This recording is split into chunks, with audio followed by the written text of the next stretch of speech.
If you're not sure what to do with your amaryllis, once they're done blooming or the blooms are past their prime, keep watching.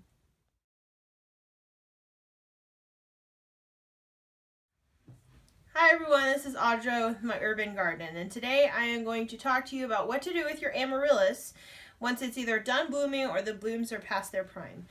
So in here I have two bulbs and they have outdone themselves. They have been just beautiful, and you see they have this beautiful green foliage. And these are the last two of the bloom stalks. There was 4 total. And they're getting about past their day. So today I'm going to show you what to do. So we're going to start with this big tall one that has the 2 pink blooms on it. This actually had 4 pink blooms on it, but I've already trimmed them back. So if you're completely done with the entire stalk, then what you want to do is just come down to the very bottom of the bulb and take a good pair of sharp scissors or a knife, and we're just going to cut the stalk off right at the base. You can see it's full of water and plant juices. So we're just going to cut that off, and then I'm just going to discard that. I'm going to throw it in the compost bin. And then this, you'll see down here where the scar is, this scar will go away. It'll dry up and shrivel away, and you can see I've got a couple other in stages. Here's one that I cut off. It looked just like that other one, but you can see it's drying and shriveling. And then if you look inside here, this one is even more dried up and shriveled up, and it's pretty mushy, you can see there, and it'll just get where it goes away. So that scar won't be there forever. Now this one, I've got 2 blooms on this stalk that I'm not quite ready to be done with yet. So I'm just going to go in and cut off these ones that are really wilty. And so what I'm going to do is just cut off their little bloom stem right there at the base and discard those 2 blooms. Just like that. And then I'm going to let these blooms just continue maybe for another day or 2. We'll see how long they last.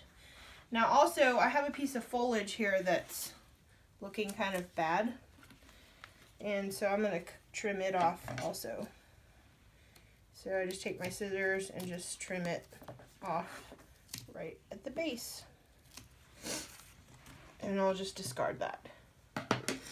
So once I trim the blooms off, I'm going to water it real well and fertilize it again, so that, and then as soon as the frost scare is gone, I'm going to put it outside and let it be outside all summer and continue to water and fertilize it. So hopefully it will store up enough energy in the bulb to bloom for me again next year. So at the end of the summer, I will take it and put it into dormancy period. So what I do is I water it really well and fertilize it really well one last time. And then I put it in my garage in the back corner where it's dark and cool. And I set an alarm on my phone for 6 weeks. And I just leave it, like, I literally just put it in that corner and don't come back for 6 weeks. And when you come back, it will look dead. Like, pretty much all the foliage was shriveled up and dried up, and I was like, oh my gosh, I killed it. But when I bring it out after 6 weeks, I water and fertilize it again and trim off any of the dead, dried up foliage, and within a month or so, it will be producing again. That's what I did with this one, and it did just fine. So that's the plan. If you have any questions or comments about amaryllis, I'd love to hear them or try to answer them. So please comment below. And please subscribe to our channel so you don't miss anything. We do a lot of instructional videos and things about our urban garden here. So see you next time. Thanks for watching.